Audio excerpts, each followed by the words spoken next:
Good afternoon, five-star community. Chris Gdowski, Superintendent. I hope this message finds you well, that you've had a great weekend with family and friends, and that you've been able to celebrate this last week and a half of having an in-person schooling option for your children. I've heard so much about people having joy of being back in community together in person, and that our kids are off to a tremendous start, and we want to keep that going. And that's a good bit of the reason why I'm reaching out today. Our staff have worked tremendously hard to make in-person schooling an option for kids. Our students have stepped up now that we have that option, and they're following the protocols. They're wearing their masks, they're staying distant, they're washing their hands and sanitizing throughout the course of the day. And because people are really following these protocols in public spaces like schools and in other public settings like the grocery store and the malls and churches, public health officials report that there's very little transmission happening in those settings. And so we're grateful for having people be safe in our schools and not transmitting the virus to one another. Outside of school is a different matter.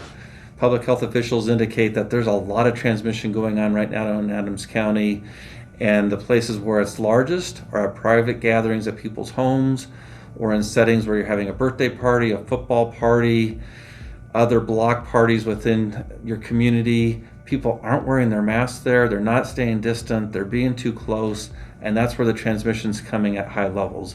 And because there are such high levels of transmission in Adams County right now, our county officials are preparing a plan to submit to the state that will be acted upon this coming week to talk about how we're going to mitigate the spread of the virus. If we're not able to mitigate that spread, there's a risk that school won't be an in-person option later this fall.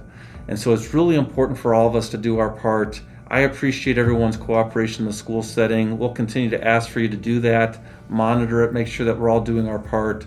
But outside of school, it's essential that we all take this seriously, wear our masks, in all the settings we're interacting with other people, so that we can keep this option alive for our kids who want it very badly and are doing their part. Thanks in advance for joining with me and making this virus curve turn the other direction so that we can keep schools open for our kids. Thanks again. I'll be back in touch here later this week with some more information about the county mitigation plan and what it means for Adams 12. Take care.